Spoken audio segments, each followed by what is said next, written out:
Hi everyone, I'm Derek Arden and welcome to Monday Night Live, live and uncut podcast.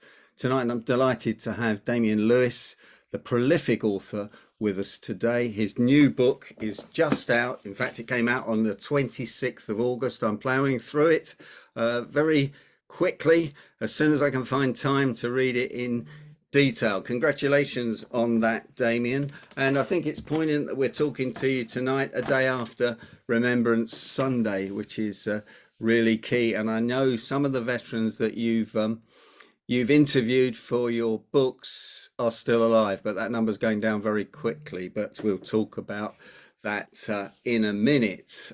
Forged in Hell is the name of the book. From Desert Rats to Dogs of War, the Mavericks who made the SAS. I was curious to see that it's authorised by the family of Paddy Mayne, which you write about in most of the books. Damien, tell us first of all about the new book and how exciting it is, and see the publicity that you've had.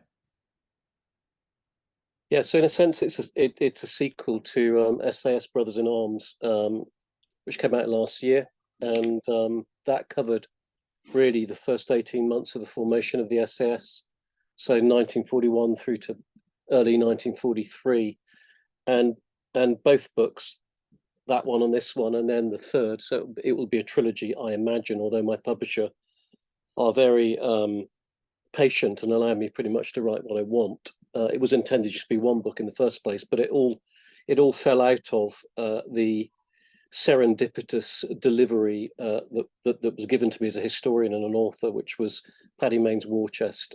So for those of you who don't know, and I'm sure most of you do, Blair Paddy Mayne was the commander of the SS for most of the war, and his war chest, which was stuffed full of documents, diaries, letters, photographs, everything you could imagine from 5 years of waging war behind enemy lines, had been kept in the Mayne family home in Northern Ireland for decades. And about 10 years ago, I was invited to go and study it and all the memorabilia that went with it. And so these books have fallen out of that unique and precious trove of wartime material. So Fortune in Hell picks up where SAS Band Brothers in Arms left off. So it opens, I guess, in February 1943 and takes you through into the drive into Europe, where the SAS spearheaded first the Operation Husky landings, soft underbelly of Europe, as Churchill called it, and then onwards into Nazi and fascist Europe. So that's really the story, and it follows Mayne and his band of brothers as they serve at the tip of the spear, but also try to ensure the SAS survives and doesn't get put out to grass and disbanded, as so many on high command wished to do with them from the very get-go, because they were perennially deeply unpopular. And I read in the Daily Mail that it's the true story of the Guns of Navarone, which of course was a film when I was a boy that I watched big time. Was that fiction? The Guns of Navarone, or Guns of Navarone is a fiction. Obviously, it's a novel, but it was based upon, loosely based upon, missions that happened in World War II. One of which, undoubtedly, was the opening mission of SAS Forged in Hell, where Paddy Mayne and 287 of his men are tasked to storm the cliff-top shore guns on Sicily at Capomuro di Porco, the peninsula of the Pig's Head, to take out those shore guns before they could blow the invasion fleet out of the water. And this was, of course, the largest Allied invasion fleet ever assembled, 500,000 men at arms and hundreds and hundreds of warships. So if those guns were not taken out by Mayne and his raiders, then of course Operation Husky risked failure. So the echoes with Navarone are very real, and it was, Mayne and his men were outnumbered 50-1, scaling impossible cliffs, carrying impossible loads on an impossible mission, you could argue. So it has very real similarities to that fictional mission. I just got to that point in the book, and I was just reading last night that the weather was incredibly bad, wasn't it? Just as they arrived off the Sicilian shore, and they didn't know whether to go ahead or not. Yeah, there's this terrible moment where you can imagine, Mayne they're literally in sight of Sicily, so they can see Mount Etna, and Mayne has to make the decision: do they go ahead with the mission, in which case, as he says, the wee boats may not live in the water because their tiny landing craft are being put in the water from a converted passenger ferry, the Ulster Monarch. So all of his men might drown, or does he call off the mission? In which case, the Operation Husky landings might fail and the Allied invasion of Europe become a disaster. And so, of course, there is really no decision to be made. Maine has to green light the mission.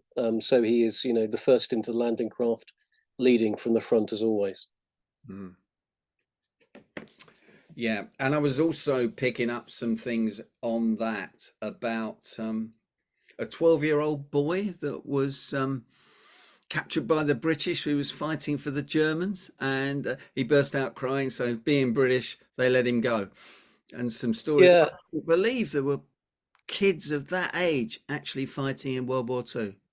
Yes, this is this. So the book actually opens. The first chapter is spring 45, and it opens in a sense with one of the seminal moments in terms of preserving the SS history. So what I'm trying to cut it down to a really short story. So what happens is April 45, the SS are again serving at the tip of the spear, pushing into Nazi Germany, and they suffer very severe fighting and casualties at a German town, and I'm sure I'm not pronouncing it properly, called Schnieren in northwest Germany. And they're fighting against Volkssturm, which is the German home defense, SS units, diehard SS units, but also Hitler youth units. And so some of these young German boys who are press ganged into fighting are teenagers, and some as young as 12. And because they suffer such terrible casualties taking Schnieren town, and because it seems so, in a sense, so pointless, because clearly the war is lost and Germany is on its dying legs, in Schnieren town they capture what's called the Chronic of, and the Chronic of Schnieren town is this giant leather-bound book. It's absolutely enormous. It's bound together with brass studs, and these are the books that Hitler gives to each of his favoured town folks, in which they are to record the kind of glories and the achievements of that town under the Reich. And so the SS steal it, take it back to the UK, then take it back to Northern Ireland, which is the main family home, remove the brass studs, take out the German pages and replace them with what becomes the record of the SAS at war. So all the reports and diary entries and news cuttings and all the documentation they've collected over 5 years behind enemy lines. And the reason this is so important is that in October 45, of course, with the SAS being perennially unpopular with those on high, the unit was disbanded. It was summarily disbanded. Everyone was either sent back to their unit or sent back to Civvy Street. So that record that's been secretly preserved in Maine's household, bound in the chronic covers, and which becomes known as the Paddy Mayne War Diary, is essential to the safeguarding of the unit's wartime history. Wow, and you've had access to that, have you? And where is it now? Still in? Is it in a museum? So it was hidden in the Mayne family home for many decades, and then eventually the Mayne family donated it to the SAS Regimental Association, rightfully so. So it's preserved for posterity. But what they kept in the home, and what was part of this incredible treasure trove of documents and memorabilia that I went to see, are the original pages of the Chronic, which, as you can imagine, are absolutely, well, they're living history. Mm. And that's the English SAS version, not the German records from the No, German. those are the German records. There is also a copy of the original English documentation, but the actual SAS Paddy Mayne War Diary, which now is known as the SAS War Diary, is held at the Regimental Association. Gee whiz. And while we're on that, you talk about a guy called Titch Davidson, whose two brothers had been killed already in the war, and he looked 14, and everyone thought he was 14. He said he was 21, and told the general what he could do if he didn't believe he was 21. I love that story. Yeah. So they're training for this Mission Impossible in North Africa. Maine and his 300 band of lots of SAS originals, but many new recruits. And one of them is this chap Titch Davidson, who is underage. I mean, he's lied about his age to sign up, but that's highly very normal. I mean, so many of these individuals that you read about lied about their age to sign up. And there's one story about earlier on in the war, right at the start of the SAS formation, where there's one recruit who gets nicknamed the Kid or the Boy because he's so young, and they know he's underage, but he still gets in. And then 60 French SAS, Free French SAS, or Free French parachutists get recruited into the SAS because they're low on numbers. And the French parachutists actually have a boy who's even younger. So the British recruit who's known as the Kid or the Boy gets usurped by this Frenchman who comes in, a Frenchman called Leostic. And so this habit of having individuals serve who are considerably below the age that one should be to sign up is not unusual. It lasts right the way through to the end of the war. So when this individual is challenged by General Dempsey, in fact, Dempsey's not actually, sorry, General Dempsey was the commander of all the elite forces going in on Operation Husky. And when General Dempsey challenges him, he's not trying to out him or throw him out of the unit. He's just curious as to how young he is and how he can have such kind of unyielding martial spirit at such a young age. But he is absolutely adamant that he's 21. And when the general keeps challenging him, he eventually turns around and tells the general in no uncertain terms where he can put his question if he doesn't accept he's 21. So yeah, and actually, to be fair to Dempsey, who was a fantastic commander, he says, well, you have been very rude, but I applaud your spirit. I would like a whole battalion of young men like you. So that's the kind of esprit de corps. Well, it was very kind of you not to swear, as the wording is in the book from Titch. So presumably there were huge amounts of underage boys, I suppose it would be boys, signing up for this. The sort of, instead of getting drunk underage in Guildford High Street, where I live, they were in the war, getting rid of some of that testosterone and fighting for their country. And the First World War was probably even worse, wasn't it, Damien? I know you haven't really researched that, but I guess it was. Certainly, the Second World War, you come across this time and time and time again. It's very, very common. Yeah. Okay. So how many of those files behind you relate to this book? Now, I know that's probably a very difficult question, bearing in mind you started off with one book and you've now got three in the trilogy. Yeah, so there's a whole shelf down there. So it's 1, 2, 3, 4, 5, 6, 7, 8, 9. It's about 12 A4 files of printed material. And then there's all the online digital files as well. So it's a vast amount of material that you distill into one narrative, as it were. And when you're writing a chapter, how do you know where to find the files in there? And also, you do that clever thing about moving from Sicily to Germany from one chapter to the other and then going back. It's a certain style, isn't it, which keeps everyone interested. It's fabulous. Well, the key is in the research and the plan. I mean, when I write a plan for one of these books, sometimes the plan is almost as long as the book, because the plan is the chronology, if you can imagine that, the chronology of all the events you're going to write about, with all the sources that pertain to the chronology. So every single event you're going to write about has to have all the sources written into it. So then you can follow the chronology as you write and pull the exact files from the shelf. So each file has a number and a tab, so you know that file 6, tab 14 is the relevant document for that section of the chronology. And that's absolutely how you have to do it. And it's the same if you're using books for research as well.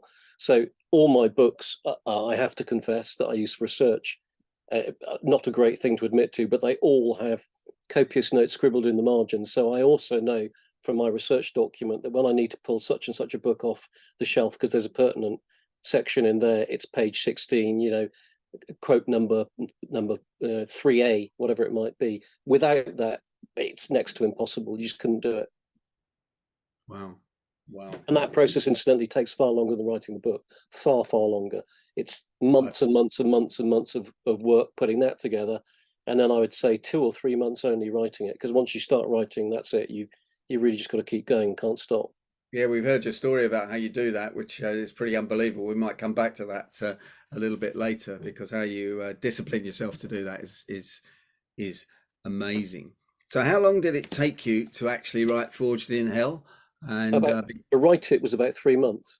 Right. But to research it took, the research is years and years and years distilled into that, research document. And that, just it's not just reading reports and going to the archives and reading what's been written before. It's also speaking to veterans from the Second World War and also their families. So I've been doing loads of talks around the country. I was at Theatre Royal Bath on Friday. I was at Salisbury the day before, and then Imperial War Museum, the National Army Museum, and at just about every event, I have had a family member come up to me and say, "I'm so and so. You've written about my father or my grandfather in your book." And at one event, I was doing the Yeovil Literary Festival. A lady came up she actually contacted me beforehand, said, "Look, I'd like to come to your event. And my father served in the SS in World War II, and you've written about him, and I want to bring his memorabilia." So she turned up with not just his wartime berry, but also, and I told her beforehand, you must be very careful with this material because it's priceless. She turned up with a genuine World War II SAS flag. It's absolutely extraordinary. And so I said to her before the talk, I said, "Look, you must," no, I didn't say you must. I said, "Would you like to come up at the end and we can hold up the flag?" And because this is really powerful. And she did. She came up onto the stage, and then when she came up to the stage, I said, "Look, do you want to say a few words?" And she ended up speaking for about 10 minutes, and she was in tears by the end of it because she'd never spoken about her father's wartime service publicly. And I'd say half the audience was in tears as well, very, very emotional. And then at Yeovil, so that's last Thursday, I was going to say a young lady turned up. She will be 100 on December the 30th this year. Her name is Eve Wharton. And she not only served in the war herself, but her husband served alongside David Stirling, who was the founder of the SAS. So you have these extraordinary, moments and testimonies from people. And then again at Friday at Theatre Royal Bath, the grandson of one of the men in SS Forged in Hell, Buttercup Joe Goldsmith, a really standout character, came up to me and said, he said, "Thank you for writing the book, and I've learned things about my grandfather I never knew, and all the things you would hope for. But most important," he said, "when you met my father," because I went to meet his father months ago during the research, he said, "somehow you unlocked within him things he's never spoken about before." That process has been cathartic and transformational for him. And those kind of things are really important. And then I think we should mention, because it was Remembrance Sunday, yesterday. Yeah. So I mean, over the years, I befriended a chap called Alec Bor, who was one of the last two that we know of surviving SS veterans from World War II. And just so that's Alec. That's his memoir. Written for his family. It's a private memoir. That's him in the SS and again, Alec, was known in the SS as Alec Boy Borry, because he lied about his age before signing up. So was Underage, another one. And sadly, because Alec's always been very, very physically robust and compos mentis, but sadly during COVID, he caught COVID. So he was bedbound after COVID. And this February just gone, myself and a colleague went to interview him because we were worried that he might not be with us for much longer. And Alec said to me, one of the first things he said with vehemence, and bear in mind, he's almost 100. He was almost 100. He said, "They couldn't wait to get rid of us quick enough. We were so unpopular with high command because we didn't do what they told us to do, or the political thing. We did the right thing every time." And he said, Paddy Mayne was the epitome of all that. And then he said the thing about Mayne was, we would, if he asked us to follow him into hell, we would follow him into hell because we revered him. There was that filial brotherly bond that we had with him, which was immeasurable. But he said, equally importantly, if anyone was going to take you into hell, if you went into hell with Paddy Mayne, you knew he had the greatest chance of bringing you back again, because he would always lead from the front by example. And he had, as David Stirling used to say about him, this brilliant battle nostril, so he could always sense the way the battle was turning. Anyway, after that interview, it was very emotional because it was so clear how much his commanding officer meant to him, so many decades after the war. I went away, and if you can see that, can you see that portrait behind me of Paddy Mayne? Yes, we can. Yeah, yeah. So I had that painted, and then I got a print a print printed up, got it framed, and we went back to Alec and we hung it on the wall above his bed where he could always see it. And he said, with voice thick with emotion, at least now I'll have my commanding officer watching over me during the twilight of my days. And sadly, Alec passed away just a few months back. So we have lost another of those individuals who can, take us back to those years and give us that, powerful personal testimony.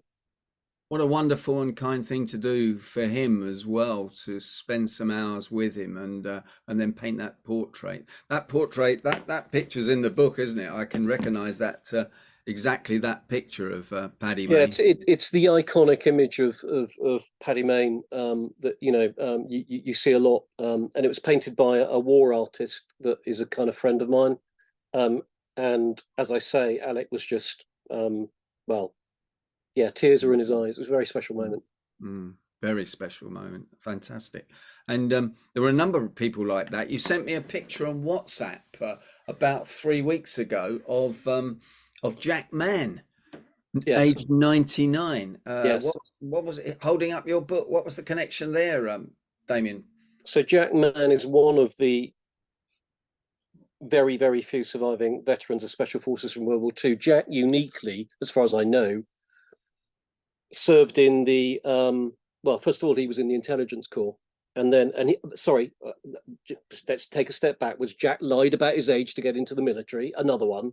That's why he's still with us, because he was underage when he joined the military. Wow. He was a teenager, and he was put into the intelligence corps because he spoke decent German and Italian because of his background. And they asked him to go into Italian prisoner of war camps and act like a stool pigeon to try and listen to the Italian prisoners and report back intelligence. And Jack said, "Don't be ridiculous. I may speak Italian, but I don't speak it like a native.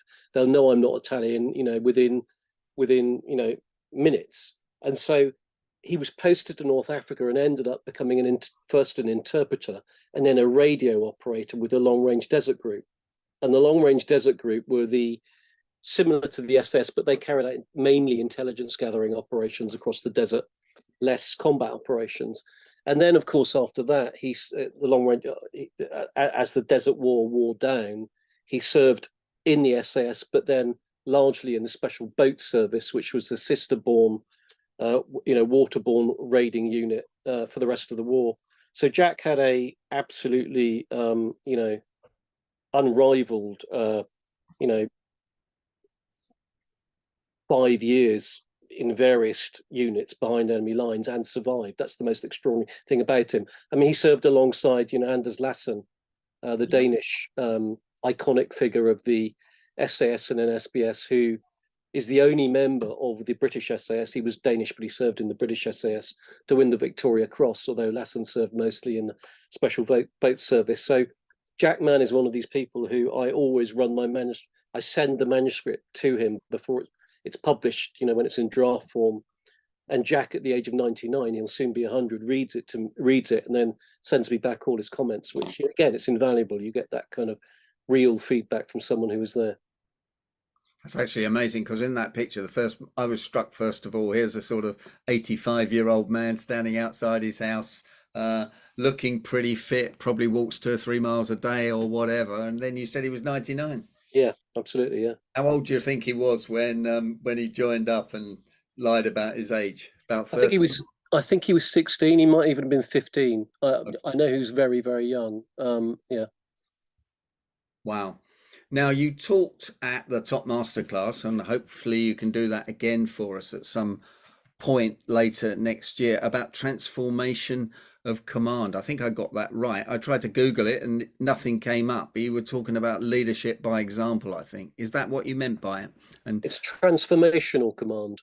Transformational command. It's a concept which now is recognized in the military, and it's recognized in business and industry. In fact, the military, are called upon to, individuals in the military are called upon to lecture to business and industry about it. So transformational command is really what, an individual like Paddy Mayne was all about. So what does it embody? If you can imagine 2 types of means of command in a military structure, the one is by dint of your rank and your status. So you order men to do something and they have to do it because they're following orders. and Yep. they'll face a court martial if they don't. Or the opposite end of the spectrum is transformational command, where you don't order your men to do anything in particular. You inspire them to the greatest efforts and most dangerous missions imaginable by your own example and by your own fortitude and by the esprit de corps that you forge between yourself and those men that you command. So, Paddy Mayne and David Stirling epitomized transformational command. It wasn't a concept that was known about or recognized at that time, but they epitomized it. So if you read the accounts from the time, they would never order one of their soldiers to do anything. It would always be a question of, would you ever so mind traveling 2,000 kilometers through the desert and attacking that German airbase and possibly never coming back again? And the concept of transformational command really, it's kind of wrapped up within the whole ethos of how the SAS was founded. So it was founded by Stirling as a meritocracy, classless institution. It didn't matter where you came from, how you spoke, what your birth was. What mattered was that you were a self-starter, you had an independent mindset, and you could think outside the box. These things were absolutely key. And so, for an officer within the SAS, you had to earn respect, and you had to earn the respect of those men you were going to command. It wasn't deferred to you simply because of your rank. And equally, you had to get to know and befriend and assess the inner strengths of those men you commanded, to know how best to command them and lead them into battle and what they are best capable of. And so, a man like Paddy Mayne epitomized it, because he would always, I can't think of an exception, actually. He would always lead his men into battle, no matter what rank he acquired all through the war, and no matter the dangers they were facing. Hence, he was awarded 4 Distinguished Service Orders, because he carried out so many unbelievable feats of daring leading from the front. Now, that's transformational command. It's exactly what Alec Bor spoke about. It's why Alec Bor, at the age of 99, almost 100, still spoke about that individual as if he knew him as well as he had done when he was 18, and as if it was yesterday, because that's the bond that was forged between them. And when you read the accounts of those who were within, Paddy Mayne's unit at the time, 1943, written about in the book, they write about a brotherhood and esprit de corps, which they know they have never experienced before in their life and will never experience again. That's the nature of it. And it's helped by having a overarching cause to fight for that you all believe in. So in the Second World War, of course, because we were fighting Nazi Germany, that was a gift. That was a massive fillip to the concept of transformational command. But that's kind of what it boils down to in a nutshell, if that makes sense. Absolutely. And you also talk about neurodiversity, but what occurs to me there is, in the book, Paddy Mayne was, you've described Paddy Mayne from some quotes as bit crazy, bit mad, went against orders, went in and did absolutely ridiculous things. Comes to mind your book about when they went into those airfields in Crete and just blew it up, despite the fact there were thousands of troops defending it. Is that what Yeah. neurodiversity is? Well, neurodiversity is a concept of minds that work differently. So you could lump into neurodiverse people with autism or dyslexia, whatever it might be. But people people tend to have well, I don't know, maybe you don't, but a lot of people you meet have a mental idea of an SAS person as being 6'4" tall and built like the proverbial barn door. So when I was giving my talk at the National Army Museum 2 weeks ago in London, I was interviewed by Des Powell, who was a modern day veteran of the SAS. He's my height. I'm 5'6", and he's whippet slim. Probably weighs quite a lot less than I do. He not only he basically passed selection into the SAS twice, because the first time he undertook it, he got right to the jungle phase, which is 6 months in, right near the end, fell onto a spiked tree. They have these trees in the jungle. I know them well from having been there. Got injured and had to pull out, and they invited him back again. He undertook selection all over again. And if you ask any of these individuals, as I have done a lot, what gets you through selection, they'll say it's what's in your mind. Yes, you have to be physically fit and strong and capable, but that isn't it. It's what's in your mind. It's your psychological strength that keeps you going at the end. And equally, in the SAS in the war and to this day, what was required was an ability to think outside the box, to think the unexpected, and then actually to do the unexpected, to put it into action where it would yield dividends. So why was that important? Because if you think about it, if you're in the North African desert and you've got to attack the enemy deep behind their lines, you have to think of ways of doing so that are so outside of the box, so unorthodox, so unthinkable that the enemy will never imagine it possible. So when you do attack in that way, they're completely, ill prepared and don't have their defenses up. That's why you need mindsets which think in a different way, and that's largely the reason why the SS was so unpopular, because they were mavericks, they thought differently, they acted differently, and their whole command structure and esprit de corps was not what the British military was about. And their form of waging warfare was ungentlemanly warfare, and avowedly so. And that just didn't go down very well, certainly during the early stages of the war. Well, while we're talking about that, how's the film going with Guy Ritchie and his £75 million budget? The Ungentlemanly Conduct. I've got the title wrong there, haven't I? The It's Ministry of Ministry of Ungentlemanly Warfare. Yeah. Yeah, I saw an edit of it about 3 months ago.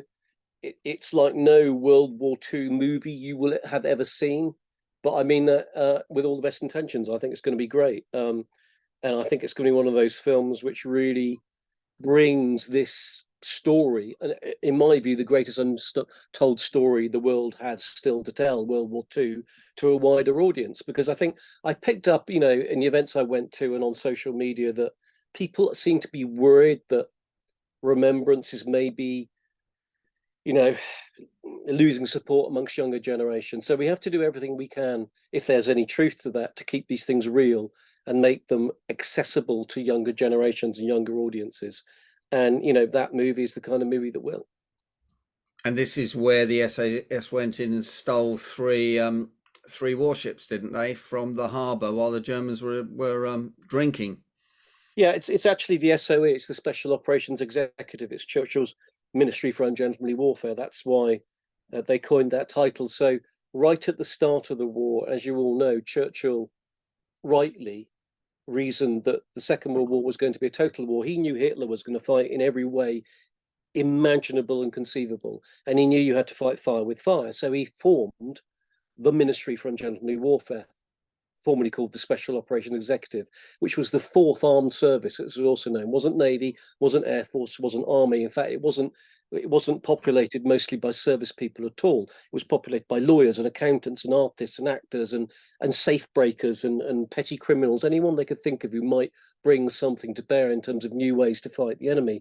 And it did everything: assassinations, bribery, corruption, raising guerrilla armies, money laundering.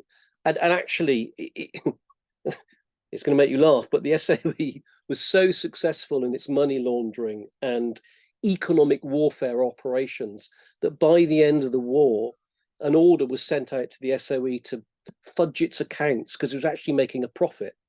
So if you can imagine that, it was a self-financing, covert, deniable black operations unit, and that was Churchill's baby. And one of the things it was doing, for example, was viral money laundering and printing currency. So getting the Bank of England to just print vast amounts of forged notes. It was having to provide a raw currency to pilots and other people who might get shot down over enemy territory, because in your escape kits, obviously you needed, the currency of the nations you were going to have to try and escape and evade through. So yeah, so the Ministry of Ungentlemanly Warfare, the individuals are some of the first ever operatives of the Special Operations Executive. And what that meant was and Ian Fleming was heavily involved, and that's partly where he gets James Bond and so you actually were given a 00. All SOE agents had a 00 code name. Oh, so wow. You were 001, and if you had a 00, and this is all true, if you had a 00 code name, you were licensed to kill. But it also meant that you were being SOE, you deployed in civilian clothing. Now, if you deploy in civilian clothing and you're caught by the enemy, you are not a bona fide combatant of a bona fide military nation. You are actually classed as a spy. And actually, if you're SOE, you would get denied and disowned by the British government anyway, especially on a mission like the one portrayed in Ministry of Ungentlemanly Warfare, because the ships they're going to seize are in a Spanish harbour. they're in a harbour of a neutral territory. So if Britain is seen to be stealing German and Italian warships from a neutral harbour, of course, Spain will be forced to join the war with cataclysmic consequences. So the stakes are unbelievably high. And, as Churchill and their commanders at SOE said, if you are captured, you will be denied. We have no knowledge of you. They carried Swedish passports, and you will face what's coming. Wow.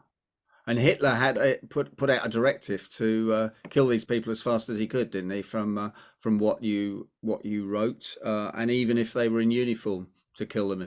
Yeah. So Hitler, for whatever reason, and there's various debates as to why, he took the operations of the SOE and the commandos and the SAS and other related units very, very personally. Now, of course, General Heydrich was assassinated by the SOE, so they did go after some fairly high-ranking Nazi German commanders. So perhaps Hitler was worried he might get assassinated himself. And in fact, SOE did put together a plan to assassinate Hitler. All the documents are in the National Archive. It's great. They were stopped because the Allied High Command argued that at that stage of the war, Hitler was more of a menace to the German armed forces than he was of any benefit, so better he stayed in power. But yeah, Hitler took very, very personally against SOE, SAS commando operations.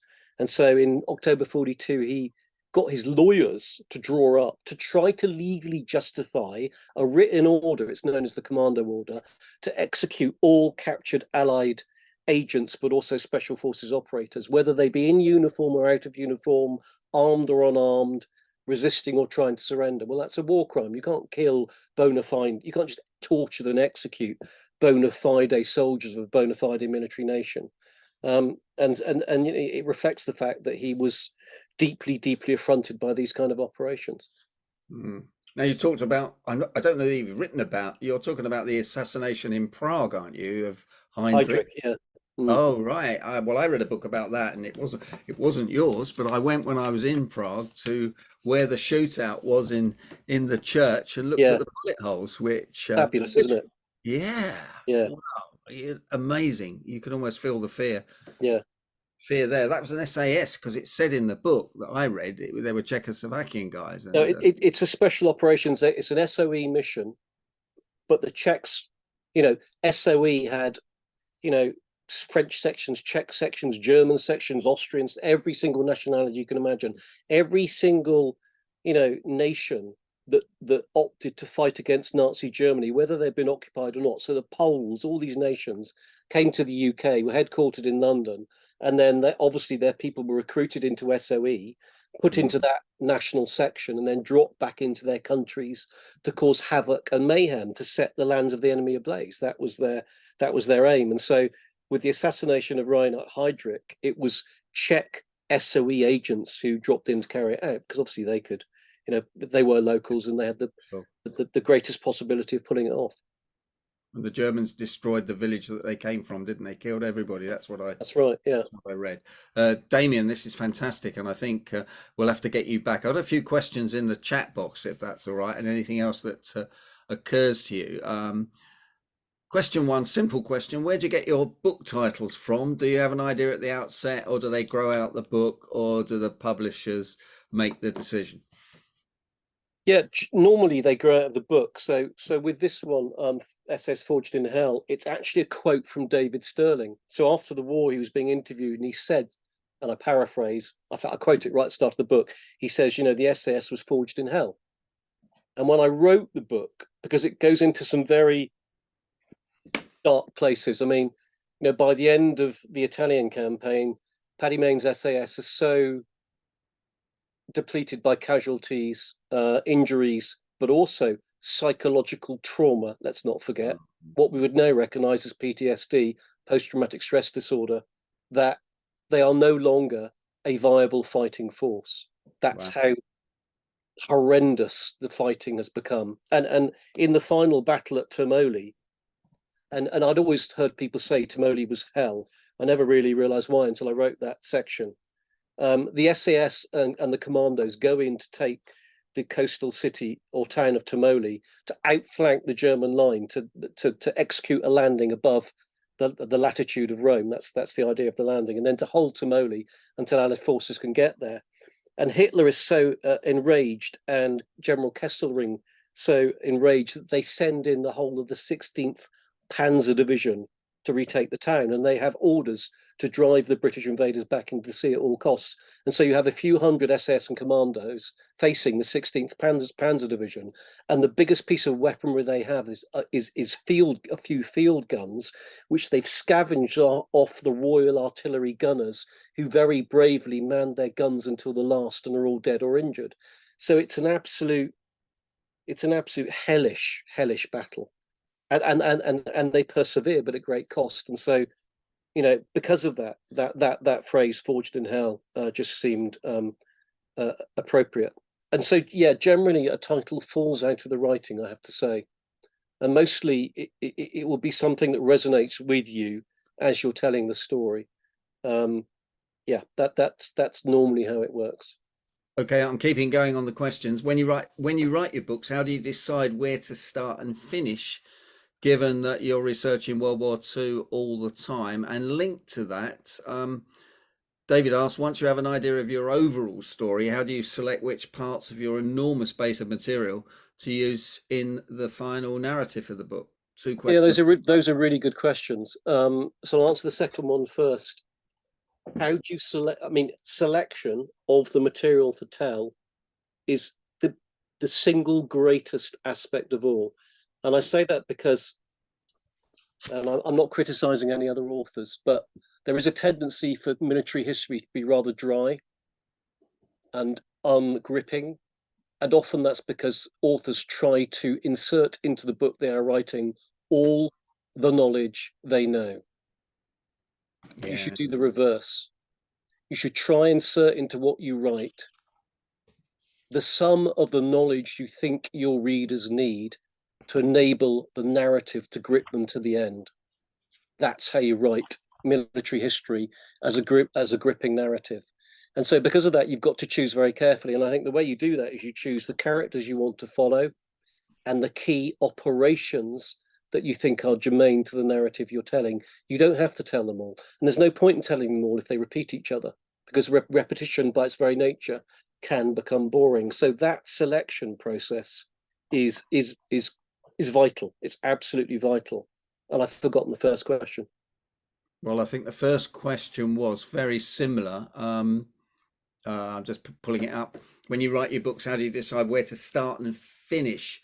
Given the trilogy, can't even say the word, can I? But World War II was 6 years, wasn't it? Basically, from start to finish. Yeah, that's a tough one to answer. I can only say it's instinctive. Something makes me realize that there's a beginning point and an end point, and I just think that comes out of the writing. That's probably not a very useful answer, but it's an instinct that you kind of develop. And what I'm reading at the moment, a book you recommended, Mindset. Yep. Mindset by Carol Dweck. Very good book. And in Mindset, she talks about fixed mindsets and flexible mindsets. Flexible, yeah. Yeah, and flexible mindsets are based upon the concept you can pretty much learn anything if you put your mind to it. And yep. It's the same with when you're writing. If you put your mind to it, the right beginning and end point will come to you as you're engaged in the writing. Mm. And sometimes you'll write the beginning after you finish the book. Do you get my drift? You write the whole book and say, I know now what I need to do at the start. I did that with Forged in Hell. Forged in Hell starts not in February 43. That's chapter 2. Chapter 1 is October 1945, the disbandment of the SAS, because I wanted to start by saying this is the way they were rewarded for all that follows. They were just disbanded as a unit. It's just a poignant way to enter into the story. And did you write that after you'd written the book? I'd written the whole book and thought, no, let's open there. So yeah. Okay. For anyone that's watching that wants to buy some Christmas presents, Nancy's put in the chat, she's just bought 2 of your books online, and Amazon have got a special deal on today, £11.